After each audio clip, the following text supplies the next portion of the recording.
இன்றைக்கி நம்ம முள்ளங்கி சாம்பார் குக்கரில் வைக்கிறது எப்படின்னு பார்க்க போகிறோம். அதுக்கு தேவையானது 2 முள்ளங்கி எடுத்து தோல் சீவி கட் பண்ணி வச்சுக்கோங்க. 2 தக்காளி எடுத்துக்கோங்க. ஒரு பெரிய வெங்காயத்தை கொஞ்சம் பெரிய சைஸாக கட் பண்ணி வச்சுக்கோங்க. மல்லித்தலை கொஞ்சம் எடுத்துக்கோங்க. துவரம் பருப்பு எடுத்துக்கோங்க. நல்லா கழுவி எடுத்து வச்சுட்டேன். இதில் தேவையான தண்ணி ஊற்றிக்கலாம். இதில் தக்காளியை உள்ளே போட்டுடலாம். வெங்காயத்தையும் போட்டுடலாம். மல்லித்தலையும் உள்ளே போட்டுருங்க. முள்ளங்கியை பச்சையாக போடக்கூடாது, அது ஸ்மெல்லு வரும். இதை எண்ணெயில் வதக்கி போட்டோம்னா எந்த ஒரு வாசமும் வராது, சாம்பார் நல்லா மணமாக இருக்கும். இப்போ நம்ம சாம்பாருக்கு தேவையான பொடி சேர்த்துக்கலாம். 1/2 ஸ்பூன் மஞ்சள்தூள் போட்டுக்கோங்க.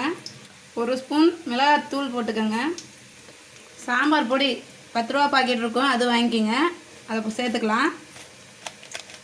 அவ்வளோதான், 2 நிமிஷம் வதக்கியாச்சு. இதை நம்ம அப்படியே பருப்போடு சேர்த்துடலாம். எண்ணெயோடய சேர்த்துக்கோங்க.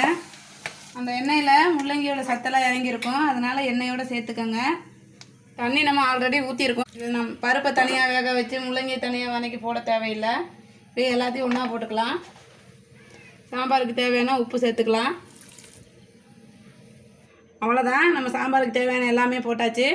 இதை நம்ம ஒரு 4 விசில் விட்டுக்கலாம். பருப்பு நல்லா குழையட்டும். நல்லா பருப்பெல்லாம் குழஞ்சிருச்சு. சாம்பார் ரெடி ஆயிடுச்சு. இதை தாளித்து விட்டுறலாம். 1 டீஸ்பூன் கடுகு போட்டுக்கோங்க. கடுகு வெடிச்சிருச்சு. கருவேப்பிலை போட்டுக்கோங்க. வெங்காயம் சேர்த்துக்கோங்க. கூடவே 2 வரமிளகாவை பிச்சு போட்டுக்கோங்க. இது வதங்கட்டும். அவ்வளோதான், இது தாளித்து சாம்பாரோட சேர்த்துடலாம். மணமணக்கும் முள்ளங்கி சாம்பார் ரெடி ஆயிடுச்சு.